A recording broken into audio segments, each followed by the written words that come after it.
Hello friends, welcome back our YouTube channel the success zone. जैसा कि कल की क्लास में संविधान की चौथे नंबर की क्लास में फोर्थ क्लास में हमने मौलिक अधिकारों के बारे में चर्चा करी थी। उसमें हमने मौलिक अधिकार देखे थे। जो हमारे अधिकार क्या थे आर्टिकल 19 से लेकर आर्टिकल 22 तक।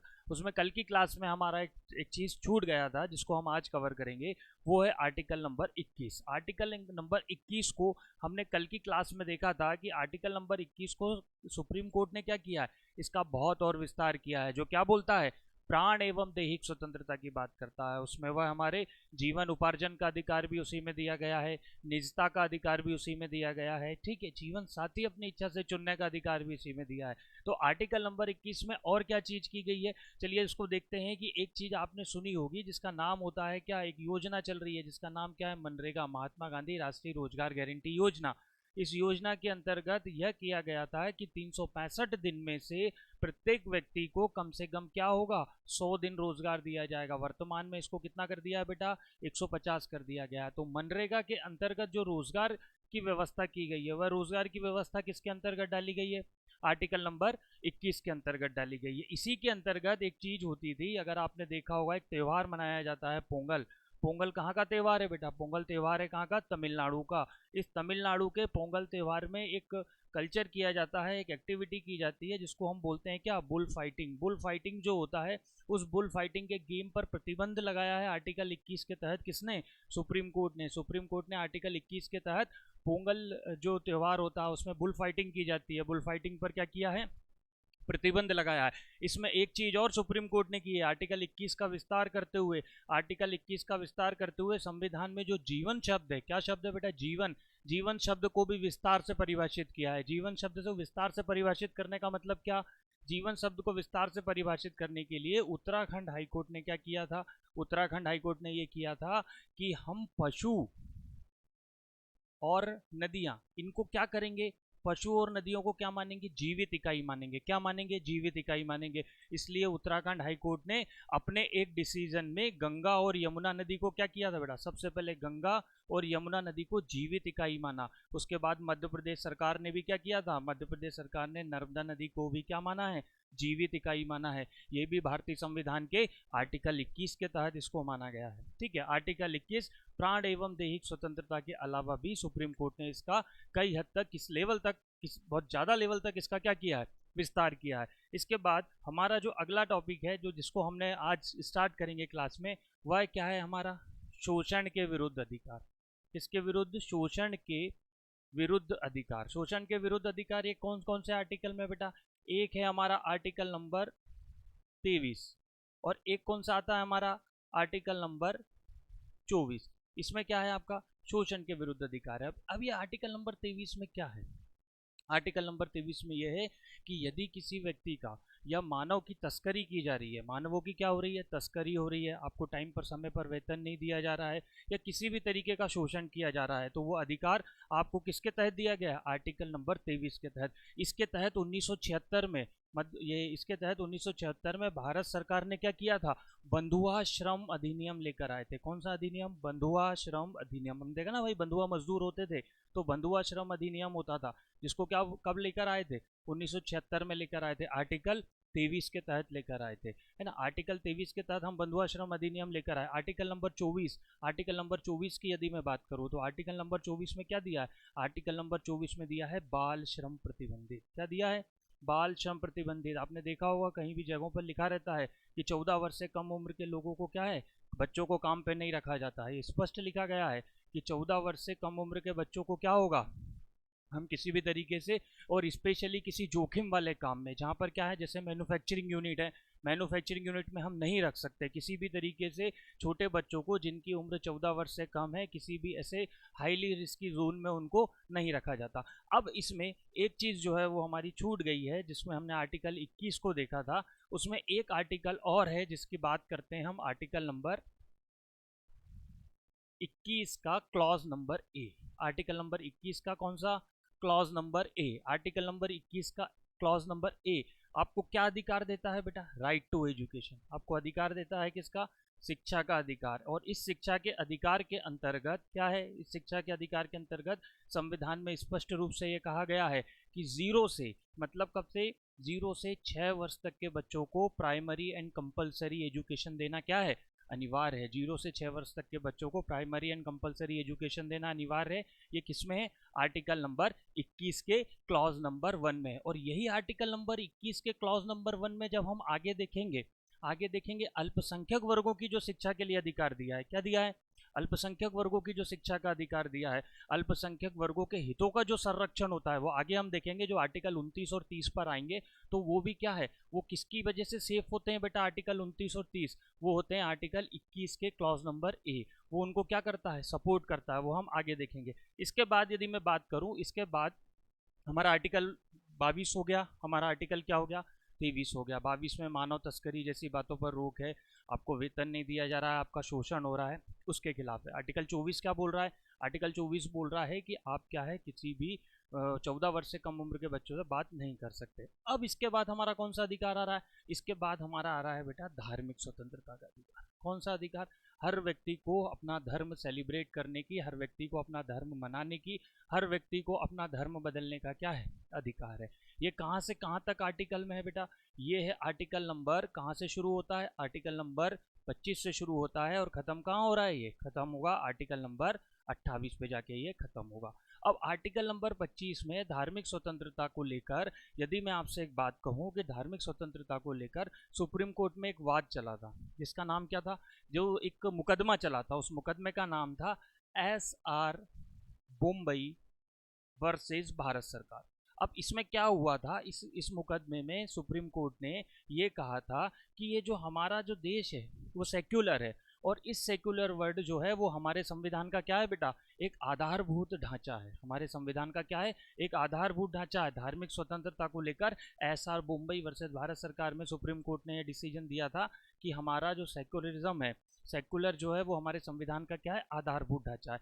अब ये जो आर्टिकल नंबर 25 है, ठीक है, इसमें कौन सी स्वतंत्रता दी गई है बेटा, इसमें स्वतंत्रता दी गई है अंतःकरण की स्वतंत्रता। अंतःकरण की स्वतंत्रता से क्या मतलब निकलेगा, अंतःकरण की स्वतंत्रता से ये मतलब निकलेगा कि किसी भी व्यक्ति को, बात को समझ रहे हैं आप, किसी भी व्यक्ति को अपने धर्म को मनाने, मतलब अपने धर्म मनाने की, या किसी भी व्यक्ति को कोई धर्म को अडॉप्ट करने की, धारण करने के लिए क्या है, बाध्य नहीं किया जा सकता है। इसमें एक चीज और करी है, किसमें, आर्टिकल नंबर 25 में। आर्टिकल नंबर 25 में क्या किया है, आर्टिकल नंबर 25 में यह किया है बेटा कि ये जो हमारे सिख होते हैं, ठीक है, सिखों को कृपाण रखना, ये आर्टिकल नंबर 25 के ही अंतर्गत। सिख कृपाण रखते हैं अपने पास, है ना, तो उसको क्या हुआ था, चुनौती दी थी कि ये एक वेपन्स है, और संविधान क्या कहता है कि वेपन्स हर कोई व्यक्ति अपने पास नहीं रख सकता। लेकिन सुप्रीम कोर्ट ने उसको किस में डाला है, आर्टिकल नंबर 25 में डाला है। इसमें एक चीज और करी है, सिख, जैन, बौद्ध, ये सब को किसके अंदर डाला है बेटा, हिंदुओं के अंदर डाला है। सिखों को, जैन, बौद्धिज्म को किसके अंदर डाला है, हिंदुओं के अंदर डाला है। आर्टिकल 25 हमें क्या स्वतंत्रता देता है, अंतःकरण की स्वतंत्रता देता है। इसमें हम किसी भी को क्या कर सकते हैं, बाध्य नहीं कर सकते, किसी भी व्यक्ति को किसी भी तरीके से क्या किया जा सकता है, बाध्य नहीं किया जा सकता। इसके बाद यदि मैं बात करूं आर्टिकल 25 के बाद, आर्टिकल 25 के बाद आपका आर्टिकल होता है कौन सा, आर्टिकल 26। आर्टिकल 26 क्या आपको देता है, आर्टिकल 26 अपने आपको अधिकार देता है अपने धर्मों के क्या करने की, प्रबंध करने की। आप यदि अपने धर्म का क्या करना चाहते हैं, प्रचार करना चाहते हैं, आप अपने धर्म का क्या करना चाहते हैं, उसको जगह जगह फैलाना चाहते हैं, तो आर्टिकल 26 आपको क्या देता है, वह अधिकार देता है कि आप अपने धर्मों का क्या कर सकते हैं, प्रचार कर सकते हैं, आप अपने धर्मों का क्या कर सकते हैं, प्रसार कर सकते हैं। बहुत सारी चीज़ें इसमें आपको आर्टिकल नंबर 26 में देखने को मिलेंगी। इसके बाद जो हमारा अगला आर्टिकल आ रहा है वो आर्टिकल कौन सा है बेटा, आर्टिकल 27। आर्टिकल 27 आपको क्या बात करता है, आर्टिकल 27 आपको यह बात करता है कि यदि आप अपने धर्म के प्रचार प्रसार के लिए, यदि आप अपने धर्म के प्रचार प्रसार के लिए कोई ऐसा काम करते हैं तो आपको क्या है, कर में छूट मिलेगी, टैक्सेस में क्या मिल सकता है, छूट मिल सकती है। सरकार यदि कोई काम आपके लिए कर रही है तो वो आपसे शुल्क ले सकती है, लेकिन टैक्स नहीं लेगी। शुल्क और टैक्स में क्या होता है बेटा, अंतर होता है, ठीक है। तो इस तरीके से आप क्या है उसमें करों में छूट प्राप्त कर सकते हैं। आर्टिकल नंबर हुआ क्या, 25 हुआ, 26 हुआ, और ये हुआ हमारा क्या, 27। उसके बाद आता है हमारा कौन सा, आर्टिकल नंबर 28। आर्टिकल नंबर 28 क्या बोलता है, आर्टिकल नंबर 28 यह बोलता है कि किसी भी ऐसी संस्था, हाँ जी समझिएगा बात को, किसी भी ऐसी संस्था जो राजकीय निधि से चल रही है, बात को समझ रहे हैं, राजकीय निधि मतलब राज्य सरकार या सरकार की निधि से चल रही है, वहां पर धार्मिक शिक्षा नहीं दी जाएगी, है ना। वहां पर क्या होगा, धार्मिक शिक्षा नहीं दी जाएगी, या ऐसी कोई शिक्षण संस्थान जो क्या कर रहे हैं, सेमी गवर्नमेंट है, मतलब कुछ वित्त कुछ पैसा सरकार की तरफ से मिल रहा है और कुछ पैसा क्या है का है, प्राइवेट सेक्टर का है। तो वहाँ पर भी धार्मिक शिक्षा क्या है, नहीं दी जाएगी, क्योंकि हमारा जो देश क्या है बेटा, पंथ निरपेक्ष देश है। हमारा देश क्या है, पंथ निरपेक्ष देश है। कोई स्पेशल क्या है, किसी धर्म की शिक्षा इसके अंतर्गत, राजकीय के अंतर्गत नहीं दी जाएगी। तो ये जो हमारा था आर्टिकल नंबर 25, अंतःकरण की स्वतंत्रता, 26, 27 और 28 हमने देख लिया। इसके बाद यदि मैं बात करूं, इसके बाद क्या आएगा हमारा, भाई हमने अंतःकरण की स्वतंत्रता देख ली, सब स्वतंत्रताएं देख ली। अब हमारा दो आर्टिकल्स आते हैं, दो आर्टिकल्स आएंगे क्या, पहला आर्टिकल आएगा क्या, पहला आर्टिकल आएगा हमारा आर्टिकल नंबर 29, ठीक है। और दूसरा आर्टिकल आएगा क्या हमारा, आर्टिकल नंबर 30। ये क्या है, संस्कृति एवं शिक्षा का अधिकार। क्या अधिकार देते हैं ये अधिकार देते हैं हमें संस्कृति का और शिक्षा का। अल्पसंख्यक वर्गों के हितों का संरक्षण, ये क्वेश्चन कई बार आया है। अल्पसंख्यक वर्गों के हितों का संरक्षण होता है किसमें, आर्टिकल नंबर 29 में। और आर्टिकल नंबर 30 में अल्पसंख्यक वर्ग किसी भी शिक्षण संस्थाओं को क्या कर सकते हैं बेटा, खोल सकते हैं। तो सबसे पहले हम किसको देखेंगे, आर्टिकल नंबर 29 को। आर्टिकल नंबर 29 स्पष्ट रूप से यह कहता है कि अच्छा सबसे पहले हम यह समझें कि अल्पसंख्यक माइनॉरिटीज में कौन कौन से धर्म आते हैं, हमें ये भी पता होना चाहिए। जैसे भाई जैन, सिख, बौद्ध, मुस्लिम्स, ये सब क्या है, माइनॉरिटीज हैं। तो आर्टिकल 29 अल्पसंख्यकों का क्या कर रहा है, हितों का संरक्षण कर रहा है। इसका मतलब यह है कि यदि कोई अल्पसंख्यक वर्ग का व्यक्ति किसी भी संस्थान में पढ़ना चाहता है तो आर्टिकल 29 के तहत उसको किसी भी तरीके से क्या होगा, रोका नहीं जा सकता।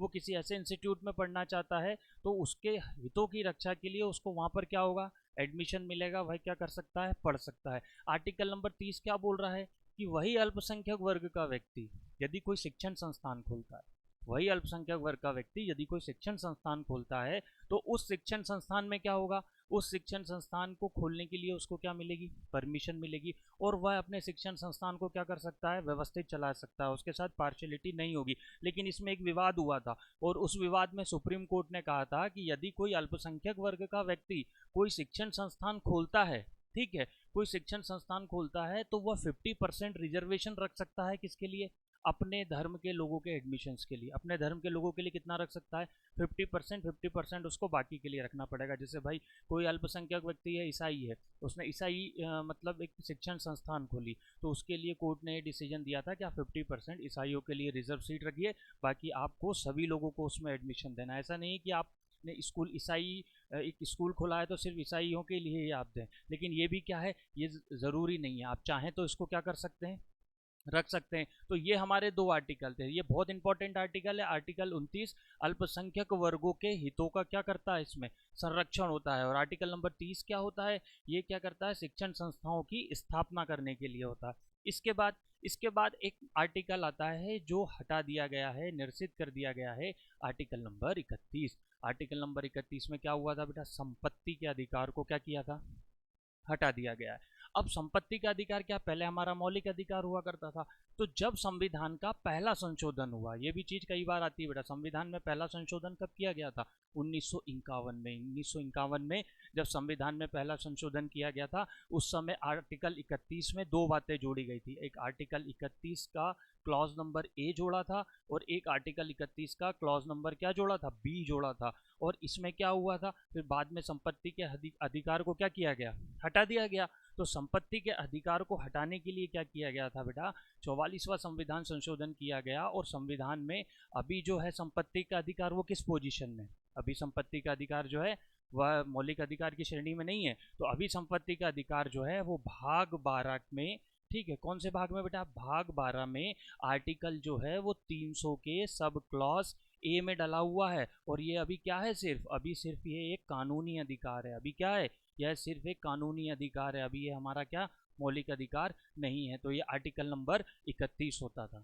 इसके बाद एक आर्टिकल आता है आर्टिकल नंबर 32, जिसके बारे में हम कल की क्लास में ब्रीफ में चर्चा करेंगे। आर्टिकल नंबर 32 जिसको वी आर अम्बेडकर ने क्या कहा है, जिसको वी आर अम्बेडकर ने संविधान का हार्ट एंड सोल कहा है।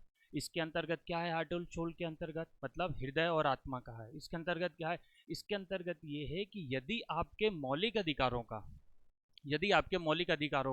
हनन होता है, ठीक है, आपको लगता है भाई मेरे मौलिक अधिकारों का हनन हो रहा है, तो मौलिक अधिकारों के हनन के लिए आप कहाँ, सुप्रीम कोर्ट जा सकते हैं, आप कहाँ जा सकते हैं, हाई कोर्ट जा सकते हैं। और उसके लिए कई तरीके की क्या होती है बेटा, सुप्रीम कोर्ट, ठीक है। और ये हो गया क्या आपका हाई कोर्ट। कई तरह की क्या होता है बेटा, रिट जारी करते हैं, कई तरह की क्या करते हैं, रिट जारी करते हैं। और कई तरीके की रिट में हम कई रिट देखेंगे। जैसे एक रिट होती है अधिकार प्रच्छा, एक रिट होती है बंदी प्रत्यक्षीकरण, एक रिट होती है परमादेश जिसको मैंडमस बोलते हैं, एक होती है उत्प्रेषण। ऐसी कई तरीके की रिटें जारी की जाती है। और वो रिट होती क्या है, क्यों जारी की जाती है, मतलब हाई कोर्ट और सुप्रीम कोर्ट आपके मौलिक अधिकार के संरक्षण के लिए, आपके मौलिक अधिकार के को बनाए रखने के लिए क्या करते हैं, रिट जारी करते हैं, है ना। और ये आर्टिकल 32 जिसको हम बोलते हैं क्या, कॉन्स्टिट्यूशनल रेमेडीज, इंग्लिश में क्या बोलते हैं बेटा इसको, कॉन्स्टिट्यूशनल रेमेडीज, जिसको रिट जारी की जा सकती है। वो हम कल की क्लास में आगे इसके वीडियो को देखेंगे कि किस तरीके से